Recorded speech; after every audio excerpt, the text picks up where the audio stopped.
OK. Donc, le sujet de la conférence d'aujourd'hui, maintenance 4.0, technologie des ultrasons, application 2020. Donc, je m'appelle Daniel Mazière, je suis responsable du marché francophone pour la partie technique et pour la partie commerciale de la société UE Systems, donc que je vais vous présenter à travers cette présentation, cette conférence. Le plan donc de cette présentation d'aujourd'hui, je vais vous dire deux mots de notre société, donc qui nous sommes, ce que nous faisons. Pourquoi donc il est intéressant d'implémenter la technologie des ultrasons pour faire de la maintenance et notamment de la maintenance 4.0. On va définir un petit peu ce qu'on entend par maintenance 4.0. Ensuite, je vais vous présenter les applications, les différentes applications que l'on met en œuvre donc avec cette technologie sur les installations industrielles.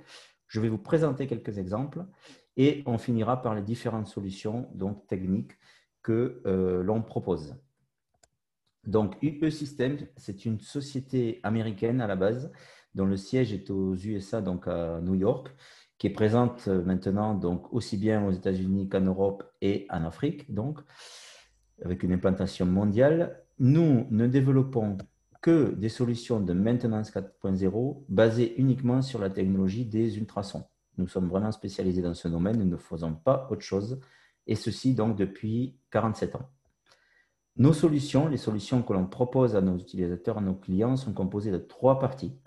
Il y a une partie matérielle. Sans détecteur à ultrasons, on ne peut pas écouter ces ultrasons. Donc voilà, donc une partie matérielle. Une partie formation, à minima une formation sur site. Vous allez voir qu'on a plusieurs types de formations. Et une partie accompagnement sur site. C'est-à-dire que tout ça, il y a le matériel, on forme les utilisateurs et on a des missions d'accompagnement. Donc, une fois que le client, que l'utilisateur a son appareil et sa formation, on sait aussi revenir sur site pour continuer à le former, à l'accompagner et à l'aider à tirer les meilleurs bénéfices de cette technologie, de ces applications. Donc, comme je vous le disais, on est positionné uniquement sur le marché des ultrasons. Un point très important de ce slide, c'est qu'on a un département recherche et développement qui est en permanence en train de développer de nouveaux logiciels, de nouveaux instruments pour ces applications donc de maintenance prédictive, de maintenance 4.0. Donc, formation d'implémentation, c'est la formation donc, pour les applications clients sur site. On a aussi donc, des formations certifiantes, des formations donc, qui répondent au référentiel ISO 18436-8, qui est le référentiel donc, ISO de ces formations maintenance. Et donc, ce sont des formations catégorie 1, catégorie 2, essentiellement, que l'on propose au niveau 1, niveau 2. Dernière généralité, le matériel que je vais vous présenter est garanti 5 ans. Donc, maintenance 4.0, pourquoi les ultrasons? Un petit rappel des différents types de maintenance. Donc, on va globalement commencer par séparer la maintenance corrective ou curative de la maintenance préventive. Avec notre technologie, nous ici, on va faire de la maintenance conditionnelle ou de la maintenance prévisionnelle. C'est-à-dire que avec les ultrasons, on va venir faire une mesure, une détection qui va nous donner des informations sur l'état de santé des équipements sur lesquels on vient faire cette mesure. Et en fonction de cet état, on va faire une action. Donc ça, c'est pour le principe. Quelques généralités, quelques caractéristiques de la technologie et surtout donc de ces ultrasons que l'on détecte et pourquoi il est intéressant donc de détecter ces ultrasons pour faire de la maintenance prévisionnelle, pour faire de la maintenance 4.0, de la maintenance prédictive. Eh bien, la première des choses, c'est parce que ces ultrasons, on a la chance qu'ils nécessitent peu d'énergie pour exister et que c'est donc la première grandeur physique qui existe dès lors qu'une défaillance apparaît sur un système industriel. Et donc, ça nous permet de faire une détection précoce des défaillances. Ça, c'est le nerf de la guerre. Plus tôt on va détecter, au plus tôt on sera informé qu'il se passe quelque chose sur nos équipements et au moins on subira la panne, l'arrêt donc de cet équipement industriel. Quelques informations également importantes sur donc le choix du matériel. Bien évidemment, il est important d'avoir une détection précoce, une capacité de détection précoce pour donc être donc dans cette maintenance prédictive. Et donc, la technologie et la sensibilité de détection sont importantes. le filtrage des ultrasons parasites également, les capacités d'enregistrement et d'analyse également, la partie logicielle pour faire donc cette analyse et ce reporting, et donc le support technique, la garantie et les formations que l'on propose sont également importantes. Donc, les deux grandes caractéristiques essentielles de la technologie système, la première, c'est la technologie de détection trisonique qui nous permet donc cette très bonne sensibilité de détection et localisation des défauts. Et enfin, le réglage de fréquence. D'autres caractéristiques ici qui sont propres donc à notre technologie, la forme des modules et tout ce qui permet de détecter notamment à distance et de charger des rondes d'inspection. Également, on peut, avec les mêmes appareils, mesurer des températures. Il y a des thermomètres infrarouges, des appareils photo intégrés, des pointeurs laser qui permettent de cibler. Et bien sûr, la simplicité et la convivialité du matériel est importante à prendre en compte donc, dans le choix de ce matériel. En termes d'application, les domaines industriels dans lesquels on utilise cette technologie sont vraiment… cette liste n'est pas exhaustive, hein, puisque vous allez voir, je vais vous présenter toutes les applications et tous les domaines industriels dont une liste est ici, dans lesquels donc, on retrouve les applications que je vais vous présenter, trouvent preneur pour ce qui est vraiment de la mise en œuvre de cette technologie et de la mise en œuvre d'une stratégie de maintenance prévisionnelle, de maintenance prédictive. Donc, les applications auxquelles on s'attaque avec la technologie, elles sont ici. Donc, je vais vous les présenter. La première, c'est la détection de fuites externes sur des réseaux. Cette application s'applique bien sûr à l'air comprimé, mais aussi à tout type de gaz ou aux systèmes sous vide, c'est-à-dire des systèmes des industries dans lesquelles on retrouve des pompes à vide, dans lesquelles on retrouve des systèmes en dépression. On peut aussi détecter des fuites de vide dans ce genre de système, au-delà de l'air comprimé et de tout type de gaz comprimé. Et enfin, on peut aussi détecter des fuites sur des contenants fermés, du style cuve, conteneur, quel que soit le contenant fermé donc, sur lequel on cherche des fuites, on va pouvoir détecter et localiser ces fuites. On appelle ça des fuites externes. L'autre type de fuite auquel on s'attaque concernera des fuites internes. Alors, par fuite interne, on considère des vannes ou des purgeurs pour la partie vapeur sur des canalisations qui seraient fuyards ou qui seraient passants quand je ferme mes vannes.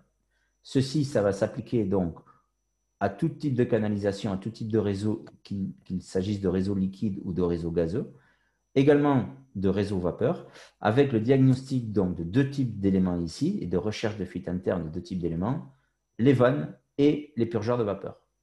On pourra également, sur des systèmes hydrauliques, détecter des phénomènes de cavitation et des fuites internes sur les systèmes hydrauliques. On est ici donc dans la partie recherche de fuite. Donc, on est ici dans la partie recherche de fuite qui se retrouve à peu près dans tous les types d'industries. Les deux autres grandes familles donc, de diagnostics que l'on peut réaliser avec cette technologie concernent les installations électriques, avec surtout la haute tension, parce que les mêmes défauts sont plus destructifs, plus ennuyeux à haute tension qu'en moyenne ou basse tension, mais qui peut le plus, peut le moins. Si on peut détecter des défauts à haute tension, on détecte aussi des défauts à moyenne et basse tension. Et ceci nous permettra donc de faire du diagnostic et des suivis prédictifs, des suivis dans le temps, de tout type, à peu près tous les types d'installations électriques. Donc, haute tension avec jeu de barres, cellules HT, transformateurs, isolateurs, lignes de puissance. Donc, tout ce qui produit ou qui transporte ou qui utilise les énergies électriques à haute, moyenne et basse tension. Et enfin, je garde le meilleur pour la fin, le diagnostic de machines tournantes, donc grâce à cette technologie des ultrasons. Et on met dans cette enveloppe ici de machines tournantes tout ce qui tourne et qui, par rotation, met en contact deux éléments mécaniques. Alors, bien sûr, il va s'agir de tout ce qui est roulement, palier. Ces roulements, qu'ils soient montés sur des moteurs, sur des convoyeurs, sur des pompes, sur des réducteurs, sur tout ce qui tourne, qui donc comporte des paliers de roulement, qu'ils soient à billes ou à galets, on pourra donc diagnostiquer ce genre d'équipement. On pourra aussi, pour la partie pompe, diagnostiquer et suivre dans le temps l'effet de cavitation. Ceci s'applique à toutes les vitesses de rotation, même les faibles vitesses qui ne sont pas si faciles que ça à diagnostiquer en temps normal. Et on va aussi également savoir gérer le graissage et notamment faire du graissage assisté par ultrasons pour rendre ce graissage optimal que j'appelle ici graissage intelligent. Je vais vous présenter comment. Toutes ces applications, particulièrement le diagnostic d'installation électrique et de machines tournantes, on sait aussi le suivre, le diagnostiquer et faire une surveillance permanente. C'est-à-dire qu'on a des possibilités d'implémenter des capteurs fixes reliés à des boîtiers intelligents qui vont faire tous ces diagnostics de façon autonome, permanente et donc sans l'intervention de l'homme pour par contre nous alerter, nous êtres humains, de façon en temps réel dès lors qu'il se passe quelque chose sur ces installations. Deux mots des fuites externes. Je vais vous présenter un petit peu le principe donc, de détection des fuites externes. Vous voyez une petite fuite ici. Donc, le principe est simple, c'est que dès lors que vous avez une fuite, vous créez une turbulence qui génère des ultrasons. Et nous, avec nos systèmes, on va venir détecter, localiser et quantifier donc ces ultrasons. Donc, ceci, ça s'applique, comme je vous le disais, aux fuites sous pression, qui sont les fuites externes, qui sont la grande majorité des fuites externes que l'on détecte avec ce genre de principe, mais comme je vous disais, au système sous vide. Et en termes de gaz, vous voyez, ça s'applique à peu près tous les types de gaz. Les limites basses de détection que l'on a avec nos systèmes, c'est qu'on peut détecter une fuite de 0,1 mm à 0,3 bar à une distance de 15 mètres.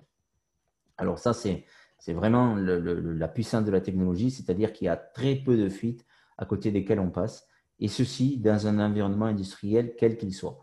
Quel que soit l'environnement industriel bruyant dans lequel donc, on se trouve, eh bien, on va pouvoir donc effectuer ce genre de détection et de quantification, parce que pour chacune de ces fuites, vous allez voir, on va faire une mesure, un enregistrement de fuite qui va nous permettre de faire un rapport derrière et donc de savoir si on a affaire à une grosse fuite, à une petite fuite et de quantifier donc la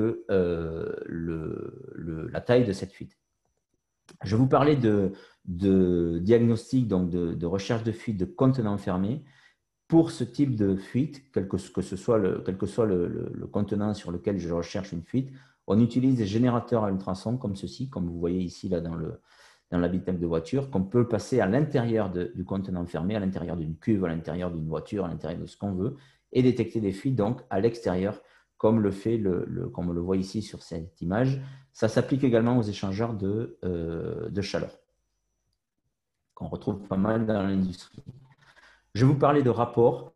Donc, quand on a enregistré toutes ces choses avec le matériel, eh bien, l'appareil en question va transférer, on va pouvoir avec l'appareil en question, transférer donc les données mesurées sur un logiciel qui est fourni avec, qui va nous permettre de générer des rapports de ce type-là, quel que soit le type de gaz. On retrouve aussi ce logiciel sous forme d'application, que ce soit pour des systèmes Apple ou des systèmes Android, qui nous permettra donc d'identifier, de repérer, de prendre des photos et de générer donc ces rapports de fuite. Je vais vous parler maintenant de fuite interne avec l'application donc pour les vannes et les purgeurs de vapeur. Alors le principe est simple. Quand on a une canalisation comme ça sur un réseau sur lequel on va monter une vanne, ce que je veux savoir c'est est-ce que quand ma vanne est fermée, j'ai une vanne étanche, une vanne fuyarde ou bien une vanne passante. Et bien par contact, je vais venir faire une mesure ultrasonore en amont de la vanne, en aval de la vanne. Je vais comparer les deux. Et ça va me permettre de savoir si cette vanne est vraiment étanche ou si j'ai une fuite ici. Ça, c'est le principe. Donc, pour la partie vapeur, pour les industries qui ont de la vapeur, ça sera le même principe par contact, comme vous le voyez ici. Je vais venir écouter les variations ultrasonores qui se produisent dans ce purgeur. Bon, la première des choses que je vais écouter, que je vais chercher à diagnostiquer, c'est est-ce que ce purgeur cycle ou pas, ou est-ce que j'ai un flux continu à l'intérieur. Et la deuxième des choses, je vais également enregistrer les valeurs en décibels que je vais suivre dans le temps qui vont me permettre d'élaborer un suivi, c'est-à-dire dans le temps de faire des comparaisons et de voir comment évoluent ces purgeurs. Est-ce qu'ils cyclent, est-ce qu'ils ne cyclent pas, ou est-ce qu'ils commencent à fuir. Ceci s'applique à tous les types de purgeurs. Dans l'industrie, on retrouve plusieurs types de purgeurs, donc des purgeurs à flotteur, des purgeurs thermodynamiques, des purgeurs thermostatiques. Bien sûr, quand on diagnostiquera ces réseaux de vapeur, on regardera également les vannes donc pour détecter ces fameuses fuites internes qui coûtent très cher, malheureusement, qui occasionnent beaucoup de pertes pour les industries qui ont de la vapeur. Alors, voyez ici, je fais un petit comparatif entre la détection ultrasonore des purgeurs de vapeur et la détection avec une caméra infrarouge, par exemple. Le problème de l'infrarouge ici, c'est qu'on va pouvoir identifier des zones chaudes et des zones moins chaudes, ou des zones froides, on va dire, sur les purgeurs, mais ça sera très difficile avec l'infrarouge de savoir si ce purgeur fonctionne ou pas, s'il cycle ou pas, et surtout s'il fuit ou pas. Donc, je fais cette comparaison parce que l'infrarouge est une des technologies utilisées donc, pour le diagnostic des purgeurs, mais malheureusement qui n'est pas exhaustive.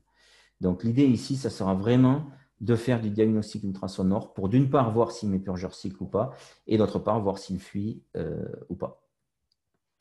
Bien évidemment, je vais également pouvoir prendre des photos donc, avec ce type d'instrument de tout ce que je détecte, de tout ce que je mesure pour faire des rapports. Alors ceci, je vous ai listé en début de présentation un certain nombre d'industries. Vous voyez, là, ce sont des exemples dans la pétrochimie, mais quel que soit l'endroit où j'ai des vannes ou des purgeurs, je pourrais donc mettre en œuvre cette technologie. Un exemple de rapport également, puisque donc tout ceci, je peux le quantifier également pour la partie vapeur et mettre en évidence donc les pertes énergétiques que je retrouve sur mes installations. Je vais maintenant vous parler du diagnostic des installations électriques, avec également ici un petit parallèle entre ce qui se fait à l'infrarouge et ce qu'on peut faire donc avec nos systèmes de diagnostic ultrasons. Eh bien là, les différences sont également importantes avec l'infrarouge, puisque ce qui se passe, c'est que quand je détecterai un point chaud ici à l'infrarouge, ça veut dire qu'à cet endroit-là, j'aurai la résistance de ce point ici qui sera élevé. La chance que l'on a, c'est que ce point-là, avant de créer un point chaud, avant de créer un échauffement, eh bien, il va créer de l'ultrason. Que ce soit un problème de décharge partielle ou un problème de desserrage, je vais créer de l'ultrason. Et donc, les deux avantages, les deux conséquences de ceci, le premier, c'est de pouvoir détecter armoire fermée, c'est-à-dire que ces ultrasons étant créés à l'intérieur de mon coffret électrique, comme vous le voyez à l'image ici, je n'ai pas besoin de l'ouvrir et je n'ai pas besoin de couper l'alimentation pour détecter quelque chose à l'extérieur, puisque les ultrasons vont passer à travers les joints de porte ici. Donc, premier avantage, c'est de détecter armoire fermée, donc en toute sécurité et installation sous tension. Et le deuxième avantage, c'est que je vais me permettre avec mes ultrasons de détecter avant que ça chauffe. C'est-à-dire que le défaut ici va générer de l'ultrason avant de générer l'échauffement, ce qui va me permettre, encore une fois, d'avoir une précocité de détection très intéressante pour donc éviter toute panne, tout arrêt qui ici devient grave quand j'ai un point chaud. La précocité de détection est vraiment cruciale dans le diagnostic des installations électriques, surtout à haute tension. Alors, j'ai également détecté à distance sur des lignes à haute tension comme ça qui seraient à distance. Et pour ça, j'ai donc des accessoires du type de parabole, comme ça, du type d'une antenne parabolique comme ceci, qui me permettent d'aller jusqu'à une trentaine de mètres, donc pour détecter ces mêmes défauts. Les 4 défauts que l'on retrouve ici sont du défaut initial, qui est l'effet Corona en passant par la décharge partielle, l'amorçage et les desserrages. Ceux-ci sont les 4 défauts que l'on pourra détecter à l'ultrason et chacun d'eux va avoir une signature sonore particulière qui est propre au défaut. Cette signature, je vais l'enregistrer et je vais la diagnostiquer, l'analyser derrière avec mon logiciel. Voilà donc pour le principe des installations électriques. Alors l'idée, c'est vraiment d'éviter tout ce genre de défaillance que vous voyez ici. Au plus tôt je vais détecter, au plus je serai loin de ce genre de défaillance et donc au plus j'améliorerai la fiabilité de mes installations. Ça, c'est un exemple de forme d'onde que je peux retrouver lorsque j'ai un défaut sur l'écran de l'appareil. Et à cette forme d'onde correspond un type de défaut qui est expliqué en formation, formation pendant laquelle on donne la signature sonore de chacune de ces formes d'onde, qui me permet, moi, utilisateur sur le terrain, quand je retrouve un défaut, de faire, par analogie avec ce que j'ai eu en formation, de faire l'analyse et la caractérisation donc, du défaut détecté. Je viens maintenant à la surveillance de machines tournantes par ultrasons et donc le futur de la maintenance 4.0. Alors, pourquoi on parle de maintenance 4.0 et surtout du futur de la maintenance 4.0? le principe est simple, c'est que dès lors que je vais mettre en rotation un équipement tournant, un moteur, un réducteur, une pompe, eh bien, je vais créer une friction qui va générer un signal ultrasonore. Plus cette friction va être élevée, liée à la défaillance ou pas de mon palier, plus l'intensité ultrasonore détectée par mon détecteur sera importante. J'ai trois façons de faire. Soit je peux utiliser un stéthoscope comme ceci, soit je peux utiliser un capteur aimanté comme ceci pour faire des tournées d'inspection, soit un capteur fixe ici, notamment pour les paliers qui ne sont pas accessibles. Donc, la chance que j'ai là aussi, c'est que ce signal ultrasonore arrive très tôt. Au plus tôt je vais détecter quelque chose, au plus tôt je vais détecter une grandeur physique qui m'indique un changement de mode, au plus loin je serai de ce point rouge ici, qui est le point que je souhaite éviter, puisqu'ici, ce que matérialise ce point rouge, c'est vraiment l'arrêt, la panne de mon équipement. Donc, au plus tôt je vais détecter, et la chance que j'ai, c'est que ces ultrasons existent très tôt, au plus je serai loin de ceci, et donc au plus je ferai du prédictif, voire même du proactif. Puisque ici, avant même d'avoir un défaut, je vais carrément détecter un manque de graisse. Donc, je vais pouvoir optimiser le graissage avec un petit système qu'on appelle une griscadie qui pourra carrément se mettre sur la pompe à graisse pour écouter les roulements pendant que je les graisse. Et bien sûr, si j'ai une défaillance, pouvoir enregistrer le niveau ultrasonore pour en faire l'analyse. Ce que le genre de suivi que je vais pouvoir réaliser avec la collecte de données, avec ce matériel, données qui se retrouveront dans le logiciel, va ressembler à ceci. Donc, je vais avoir une période d'acquisition de mes points avec trois zones ici. Une référence, un niveau de préalarme qu'on appellera alarme de graissage et un niveau d'alarme ici qu'on appellera alarme de prédéfaillance. Si j'ai un point qui se trouve entre ma ligne verte et ma zone orange, je ne touche à rien. Je ne le graisse pas, tout va bien. Si j'ai un point qui se retrouve ici au-dessus de ma zone orange, mais en dessous de ma zone rouge, qu'est-ce que ça veut dire? Pour moi, ça veut dire qu'il a besoin de graisse et quand. On va voir ce qu'on fait sur ce point. Et si j'ai un point ici, ça veut dire que là, par contre, j'ai un point qui est un petit peu plus, dont le niveau ultrasonore est plus élevé, donc le niveau de friction est plus élevé, donc il y a autre chose qui se passe ici. Alors, qu'est-ce que je fais? Sur ces points en vert, je ne touche à rien. Ici, je vais venir graisser mes paliers et les écouter pendant que je les graisse, pour arriver à faire baisser ce niveau de friction et le ramener ici. Et ici, je vais enregistrer mon niveau ultrasonore pour en faire l'analyse et pour voir si ce défaut, pour caractériser la gravité, la sévérité de ce défaut. Pour faire ceci, le principe est simple. Je vais identifier tous mes points à suivre. Je vais créer une ronde d'inspection dans le logiciel qui est fourni avec. Je vais exporter cette ronde dans l'appareil. Et quand je vais faire mes tournées d'inspection, je vais point par point venir faire une collecte et mesurer donc les valeurs en décibels qu'a pu me produire ce moteur. Idéalement, je viens coller une pastille ici sur laquelle je mettrai soit mon capteur aimanté, soit mon stéthoscope ici, qui me permettra de faire la mesure toujours au même endroit, de la même façon. Alors, ça, c'était une petite vidéo, mais que je ne peux pas présenter ici en ligne. Donc voilà, donc j'utilise soit un modèle de capteur, soit l'autre. Ensuite, je vais vous parler de capteurs fixes.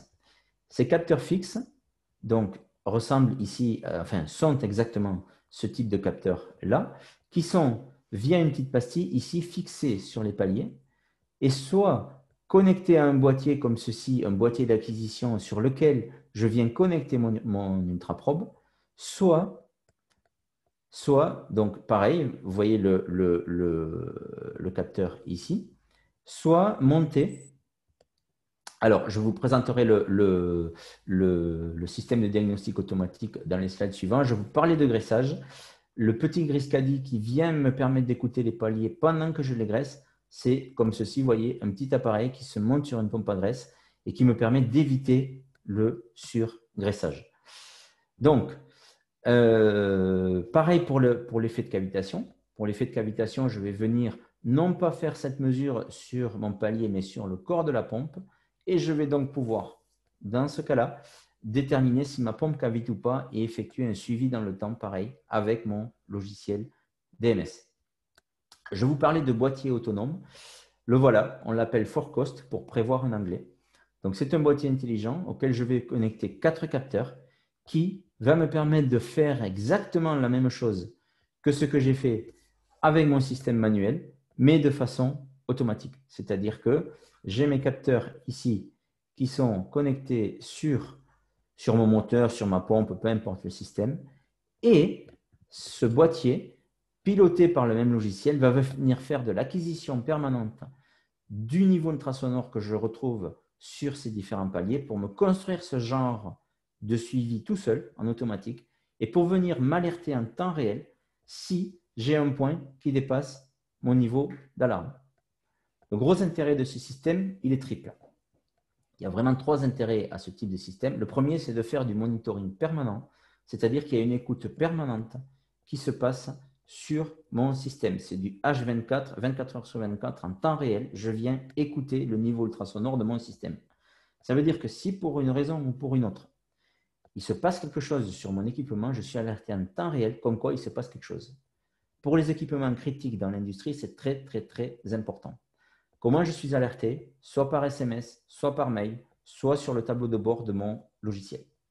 Et ce qui se passe aussi, c'est que ce système-là vient me réaliser des suivis, alimenter mon logiciel de façon automatique pour établir ce genre de suivi.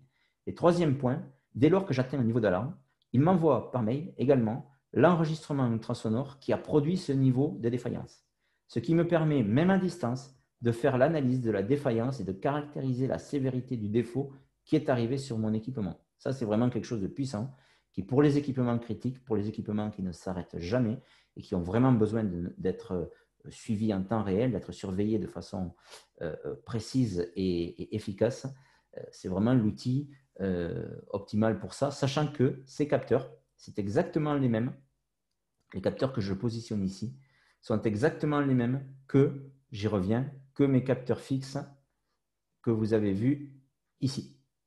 Les capteurs que j'utilise mon équipement manuel ou mon équipement automatique, donc, sont ceux que je retrouve ici. Ce sont les mêmes capteurs, les logiciels sont également les mêmes. Ce que je voulais vous dire en conclusion de cette petite présentation, c'est que ce que l'on pense, c'est que pour qu'une stratégie de maintenance prévisionnelle, de maintenance 4.0, de maintenance prédictive, ce qui revient au même, soit efficace sur une installation, il faut le bon appareil, il faut choisir la bonne solution technique, la bonne formation, vraiment adaptée aux équipes techniques sur place et le bon accompagnement sur site. Et que tout ceci, ça se passe par un échange. C'est-à-dire que les mêmes installations, enfin, des installations différentes, on va dire, nécessiteront peut-être plusieurs types de matériel, plusieurs types de solutions, et c'est notre rôle à nous de guider, de suivre et d'écouter donc les utilisateurs, les clients, pour proposer la solution la mieux adaptée, que ce soit du monitoring portatif comme ceci, du monitoring manuel avec du matériel portatif ou donc les solutions de monitoring permanente que je vous ai présentées, qui existent également pour la partie diagnostic électrique. J'ai essayé d'être succinct donc, sur cette présentation pour laisser la place maintenant à vos questions. Alors, je pense que vous avez une fenêtre de chat quelque part qui doit vous permettre de poser des questions. Donc, n'hésitez pas à me poser vos questions donc si vous en avez. Ou peut-être, alors, est-ce que vous voyez une fenêtre de chat? Est-ce que vous avez une fenêtre sur laquelle vous pouvez poser des questions?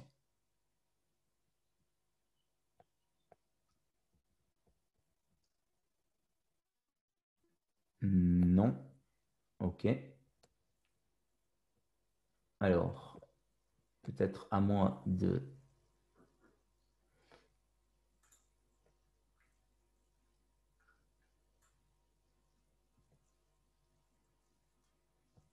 à moi de voir où se situe cette fenêtre. Ah, conversation. Oui, d'accord. OK. Je vais répondre merci. Voilà.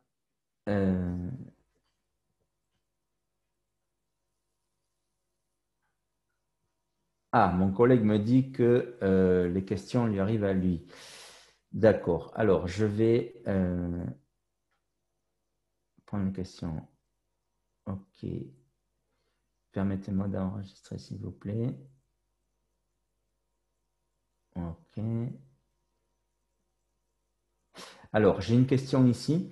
Est-ce que c'est… Excusez-moi hein, pour le petit retard là, dans les questions. Je ne voyais pas vos questions dans les fenêtres. Hein. C'est mon collègue apparemment qui les voit.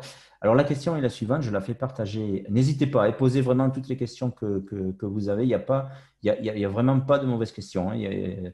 Voilà. Je vais partager les questions et les réponses en même temps. Comme ça, tout le monde en profite. Donc, la question est la suivante. Ces outils de surveillance peuvent être montés sur toute machine tournante, point d'interrogation. La réponse est oui.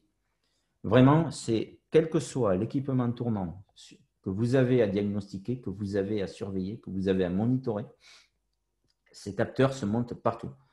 Ils sont fournis avec des pastilles qui se collent sur les paliers, qui se collent ou qui se vissent. Ça aussi, il y a plusieurs façons de les fixer. C'est-à-dire que quel que soit l'équipement tournant que vous ayez à diagnostiquer, soit vous pouvez mettre des capteurs fixes, soit le capteur aimanté qui est avec le matériel portatif, soit le stéthoscope, mais on peut vraiment s'adresser, monitorer, surveiller, diagnostiquer une machine tournante. Roulement, qu'il soit à billes ou à galets, roulement quel que soit l'endroit où ils sont montés, moteur, réducteur, pompe, convoyeur, peu importe le système sur lequel donc, ces roulements sont montés, qu'ils soient à billes ou à galets.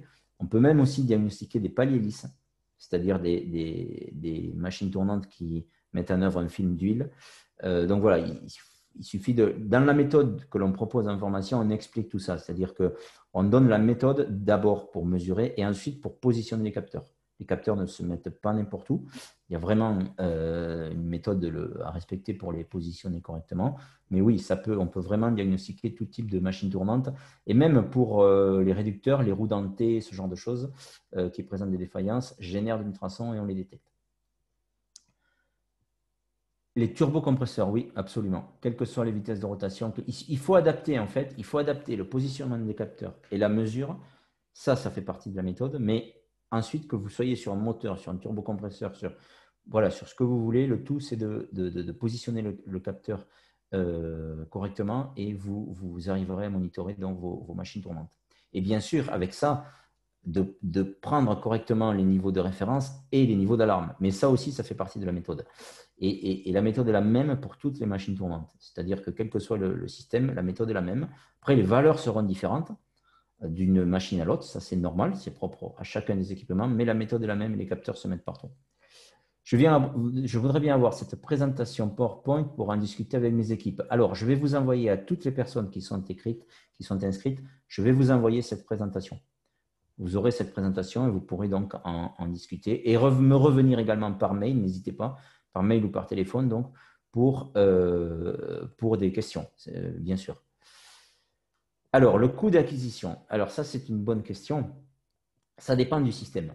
Ça dépend du système qu'il vous faut, ça dépend des capteurs qu'il vous faut, ça dépend voilà. Donc, voilà, je ne peux pas donner une réponse comme ça sur le coût. Par contre, ce qu'on peut faire, c'est que reprenez contact avec moi, envoyez-moi un petit mail, appelez-moi, on peut discuter, on peut faire aussi des réunions par visioconférence en fonction de vos installations et en fonction de vos besoins, de vos installations et de ce qu'il faut. On vous proposera bien sûr une solution adaptée et je vous donnerai le coût donc, de ceci. Ensuite, l'équipement de surveillance fixe peut suivre combien d'équipements simultanément? Autant que vous voulez. Il n'y a pas de limite au nombre d'équipements que l'on peut suivre pour une raison simple. C'est que par boîtier, on vient connecter 4 capteurs, mais avec le logiciel, on peut générer autant de boîtiers, on peut gérer autant de boîtiers que l'on veut. Donc, il n'y a vraiment pas de limite au nombre d'équipements que l'on peut suivre. Il suffit d'adapter donc la solution aux installations que vous avez à suivre, au nombre de paliers que vous avez à suivre. Voilà.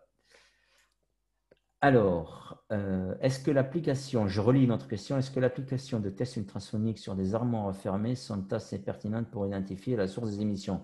Alors, ce que l'on va identifier, c'est deux choses. On va d'abord identifier s'il y a une défaillance ou pas électrique dans cette armoire. Ça, c'est la première des choses et c'est la chose la plus importante. Parce que quand vous avez une armoire électrique fermée, bien fort est celui qui peut aller voir ce qui se passe derrière. Donc, la première des choses à faire, c'est de pouvoir savoir si j'ai une défaillance ou pas dans cette armoire. Ensuite, ce que l'on va faire, c'est que si défaillance il y a, donc ça, par contre, on a la certitude de détecter une défaillance et de détecter une défaillance très tôt. Ça, c'est le point positif, donc le point fort de cette technologie. Et si défaillance il y a, eh bien, on va localiser, non pas précisément, il faudra ouvrir plus tard pour savoir exactement où ça se passe, mais on va localiser la zone. Et en principe, ce genre de défaillance, notamment sur les parties, sur les coffrets, sur les armoires électriques à haute tension, eh bien, se situe à l'endroit où passe la puissance. Donc, on a très peu de surprises là-dessus. C'est quand on détermine la zone depuis l'extérieur, on a 95 ou 99% de l'identification de la source d'émission. Ça, c'est pour les armoires en haute tension qu'on ne peut pas ouvrir. Sur les armoires à moyenne et basse tension, c'est encore plus facile puisqu'on peut les ouvrir. Donc là, on identifie vraiment de façon précise. C'est-à-dire au centimètre près, on va savoir exactement qu'est-ce qui crée la défaillance et où. Donc oui, c'est assez puissant pour ça et c'est très utilisé pour ça depuis plus de 40 ans maintenant parce que justement, c'est très pertinent armoire fermée, de pouvoir localiser ces défaillances. Une autre question ici qu'on me pose, qu'on nous pose souvent, je voudrais savoir si ce système est plus efficace que l'analyse vibratoire. Alors, je vais vous donner la réponse, mais je ne vais pas forcément comparer en termes d'efficacité, je vais comparer en termes de complémentarité. Je vais vous donner les caractéristiques de l'une et de l'autre. La première des caractéristiques, c'est la précocité de détection. C'est-à-dire que si je reviens je vais revenir une petite seconde là, sur le diagramme pour expliquer pour répondre à cette question. Voilà, je reviens ici sur mon petit schéma. La chance que l'on a, c'est qu'il faut très peu d'énergie pour gérer le niveau ultrasonore, pour générer le niveau ultrasonore. S'il faut très peu d'énergie, eh ça veut dire qu'on va le détecter plus tôt que l'analyse vibratoire. Donc ça, c'est la première des caractéristiques. En termes de précocité de détection, on va détecter un petit peu plus tôt, avec les ultrasons qu'avec l'analyse vibratoire. Ça, c'est la première des choses. La deuxième des choses, c'est qu'en analyse vibratoire, pour pouvoir faire une analyse, comme son nom l'indique, il faut que vous analysiez un spectre de fréquence. Il faut analyser le spectre donc de fréquence qui a été collecté. Avec nos systèmes à nous, le premier des graphes que vous allez analyser, c'est celui-ci. C'est-à-dire, c'est la valeur en décibels qu'a mesuré l'appareil. Et là, l'analyse est beaucoup plus simple. Vous êtes en zone verte, vous êtes en zone orange, vous êtes en zone rouge. Pour faire ces premières analyses, vous n'avez pas besoin d'analyser des spectres. Donc, la deuxième des caractéristiques, c'est la simplicité et la facilité et la rapidité d'analyse. Ça penche pour l'ultrason. Ces deux premières caractéristiques, oui, sur la partie précocité de détection et oui, sur la partie facilité et simplicité d'analyse, la technologie des ultrasons est plus efficace, si je peux dire ça comme ça, plus pertinente que la partie analyse vibratoire. Il y en a deux autres conséquences. La première, c'est au niveau des vitesses de rotation. Avec les ultrasons, on peut diagnostiquer, on peut monitorer toutes les vitesses de rotation. Quelle que soit la vitesse, même si vous avez un roulement qui tourne à 3 tours par minute, vous allez pouvoir les diagnostiquer. Avec l'analyse vibratoire, si vous n'avez pas suffisamment d'énergie pour créer votre signal, si vous n'avez pas un roulement qui tourne assez vite, vous ne pourrez pas le diagnostiquer, vous ne pourrez pas le monitorer. C'est ça un petit peu le problème de l'analyse vibratoire pour les faibles vitesses. Et la quatrième des choses, c'est le graissage, la lubrification. C'est-à-dire que comme on détecte tôt ici, on va aussi détecter les manques de graisse, qui sont surtout à faible vitesse très difficiles à détecter en analyse vibratoire. Donc voilà les différences. Précocité de détection, simplicité, rapidité d'analyse, possibilité de monitorer tout type de vitesse de rotation, même les faibles, et gestion du graissage, gestion de la lubrification. Je vais continuer à prendre des questions.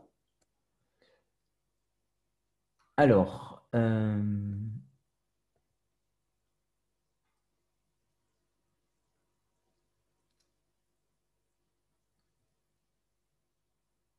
Alors, je lis une autre question. Quels sont les types de formations que UE-System propose concernant la technologie des ultrasons? Sont-elles certifiantes? Si oui, pouvez-vous nous partager les modalités? Oui. Alors, on propose deux types de formations. On propose des formations d'implémentation sur site, pour lesquelles, pour toutes nos formations, de toute façon, on délivre une attestation.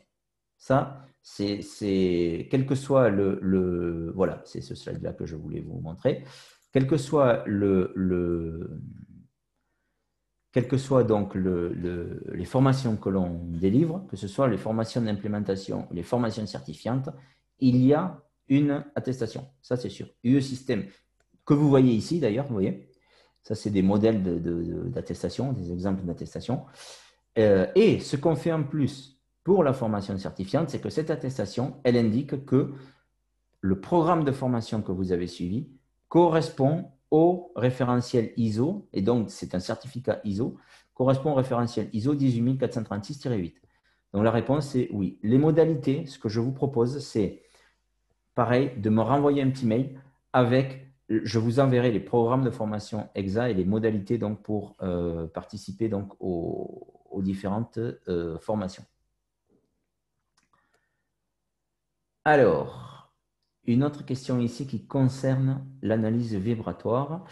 Avec l'outil microlog de SKF, nous rencontrons souvent les problèmes dans l'interprétation du spectre de la vibration. J'aimerais savoir si votre logiciel est autonome, c'est-à-dire nous donne directement la défaillance sans avoir recours à notre apport personnel. Oui, oui, oui, oui. Si vous voulez, avec le logiciel, vous allez construire j'y reviens parce que ça c'est très important, vous allez construire des suivis. Où est-ce qu'elle est? Où est-ce que mon slide vous allez construire des suivis comme ceci. Avec ceci, si vous appliquez la méthode qu'on vous donne, vous allez exactement savoir ce qui se passe dans votre équipement de tournement. D'autre part, vous allez connaître le degré de sévérité des défauts. C'est-à-dire que vous allez dire, est-ce que ce défaut est grave ou est-ce que ce défaut est moyennement grave ou est-ce que ce défaut n'est pas trop grave. Voilà, je simplifie là pour l'occasion, pour la présentation, mais oui, et ça c'est une force de l'ultrason et du logiciel qu'on propose. Parce que tout ceci, c'est bien beau de faire de la maintenance prévisionnelle, de la maintenance prédictive, de la maintenance 4.0. Mais plus c'est simple, plus les utilisateurs l'utilisent et plus on a envie de le faire. Si c'est compliqué, ça ne donne pas envie de le faire. Et donc, c'est là où arrivent c'est ça, une des grandes différences d'ailleurs avec l'analyse vibratoire, c'est aussi ça. C'est que l'analyse vibratoire, c'est une technologie puissante, c'est vrai, mais c'est aussi une technologie qui n'est pas si simple que ça. Il faut être réaliste là-dessus. Voilà. Donc, je reviens sur les questions.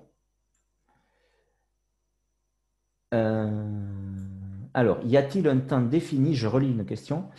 Y a-t-il un temps défini que les capteurs doivent faire sur la machine tournante lorsqu'ils sont installés? Alors, ça, c'est une excellente question, ça. Ça va dépendre, ce temps, la périodicité d'acquisition des paramètres, des mesures, va dépendre de trois choses. La première, de la criticité de l'équipement en question. Est-ce que c'est un équipement critique ou pas? Pour répondre de façon simple.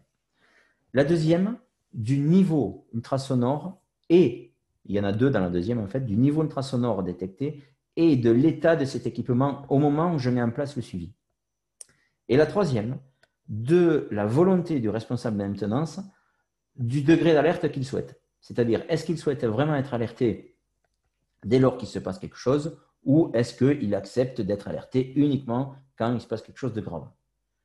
En fonction de tout ça, on va paramétrer les périodicités d'acquisition de la manière, vraiment là-dessus, il y a toute liberté des paramètres possibles. On peut paramétrer, on peut prendre un point toutes les minutes, on peut prendre un point tous les jours, toutes les semaines, tous les mois, voilà. Ça, on fait ça avec le logiciel. Maintenant, sur les systèmes permanents, quel que soit le paramétrage que j'ai mis, si il se passe quelque chose, je suis alerté en temps réel. C'est-à-dire que si quelque chose, pour une raison ou pour une autre, j'atteins tout d'un coup un niveau d'alarme que j'ai prédéfini, je vais recevoir un mail ou un SMS en temps réel. Ça, c'est la puissance du système. C'est-à-dire que même si je me trompe dans le paramétrage de l'acquisition, je vais être alerté en temps réel qu'il se passe quelque chose. Et donc, voilà, quoi qu'il en soit, je serai alerté en temps réel. Je vais lire une autre question. La difficulté que nous avons régulièrement est celle de la définition des valeurs de seuil. Est-ce que IE System a des seuils génériques prédéfinis pour les différents équipements où l'analyse ne se base que sur valeurs historiques? Ça aussi, c'est une excellente question.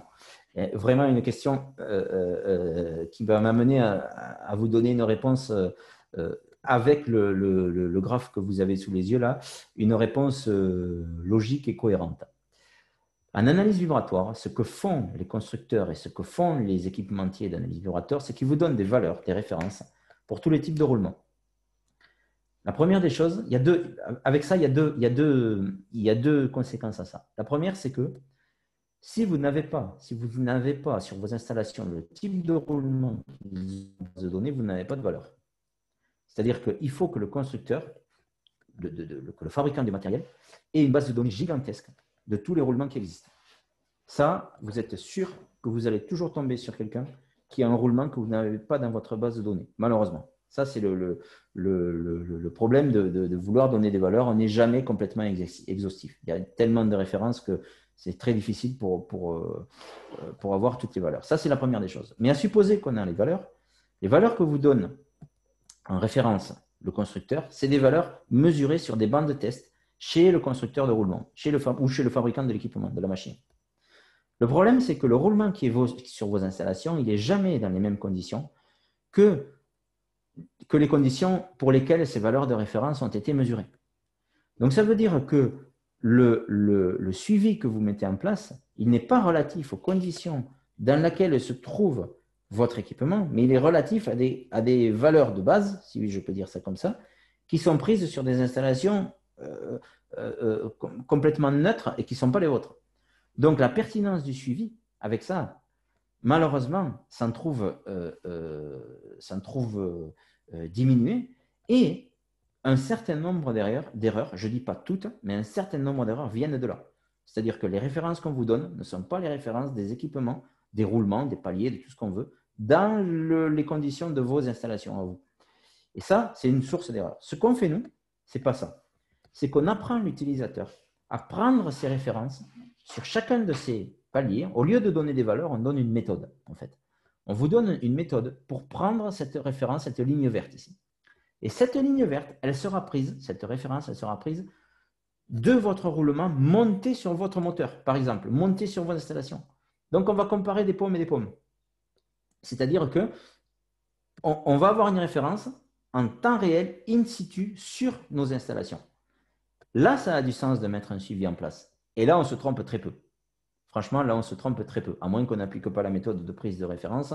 Mais une référence, il y en a une par roulement, par palier. Et si j'applique la méthode, je ne peux pas me tromper sur cette prise de référence. Et surtout, cette référence, elle correspond à l'installation dans ses conditions de fonctionnement, dans ses conditions d'utilisation. Là, je fais du suivi pertinent.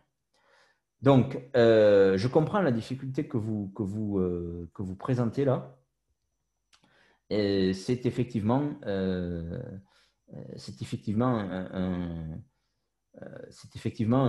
quand un constructeur vous donne des valeurs, c'est un problème. Pour avoir ces références, c'est un problème.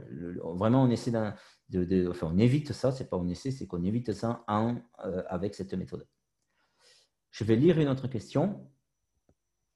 Alors, c'est dommage que d'autres personnes invitées ne soient pas présentes.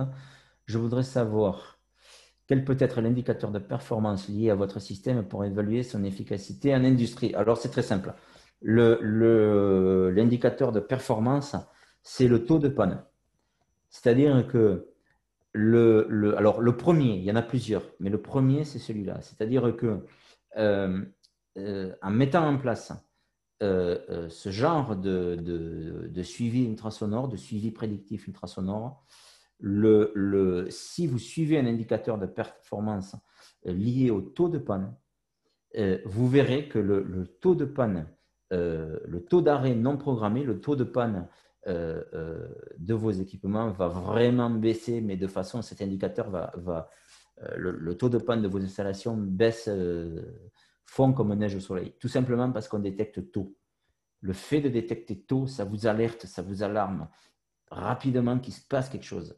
Si je suis informé tôt, j'ai tout le temps pour prévoir, soit prévoir une intervention de maintenance, soit éviter l'arrêt. Et c'est ça le nerf de la guerre dans l'industrie. Et ça, c'est un indicateur de performance et de réduction de coûts génial, parce que c'est ce que cherche un industriel. C'est-à-dire qu'il ne faut pas que ça s'arrête. Dès lors que j'ai un arrêt non programmé, eh bien, voilà, je perds du temps, je perds de l'argent surtout. J'ai une immobilisation équipement. Enfin, voilà, j'ai un arrêt de production qui, lui, me coûte des sous. Ça, c'est la première des choses. La deuxième des choses, c'est l'optimisation des opérations de maintenance. C'est-à-dire qu'en faisant moins de maintenance avec ce genre de méthodologie, le but de cette méthodologie, c'est de faire moins de maintenance, mais c'est de faire de la maintenance ciblée. C'est-à-dire que ça ne sert à rien d'aller faire du préventif, d'aller changer des roulements qui sont, je donne un exemple, juste, ça ne sert à rien d'aller changer des roulements qui sont bien portants, et à côté de ça, d'être aveugle, de ne pas être informé que sur peut-être notre équipement, j'ai un roulement malade. Le but, c'est de vraiment faire des mesures et de cibler les opérations de maintenance, de faire moins de maintenance et donc d'avoir moins de panne, moins d'arrêt. Donc, c'est l'optimisation et l'efficacité des services de maintenance qui s'en trouvent améliorés. Donc, ça pourrait être un deuxième indicateur. Le troisième, par rapport aux fuites, c'est la réduction des dépenses énergétiques. C'est-à-dire que quand la moyenne, en Europe, la moyenne des pertes énergétiques sur les réseaux de gaz comprimé, que ce soit de l'air comprimé ou tout type de gaz, c'est à peu près 30% de l'énergie qui est employée pour générer ces gaz comprimés qui part en fuite, qui occasionne donc des fuites. Et 30%, c'est plutôt une moyenne basse. Il y a des industries où c'est plutôt 40%, voire même 50%. Si je m'attaque à la détection de ces fuites et que je les répare, je vais réduire également mes dépenses énergétiques, donc réduire mes coûts liés à ça. Et c'est plus encore pour la vapeur, parce que la vapeur, c'est une énergie malheureusement qui est chère et qui présente beaucoup de pertes. Malheureusement, dans les réseaux de vapeur, on a beaucoup de pertes. Donc là, je gagne encore plus. Donc voilà, les facteurs, les indicateurs qui permettent donc d'analyser donc les taux de performance des systèmes sont là.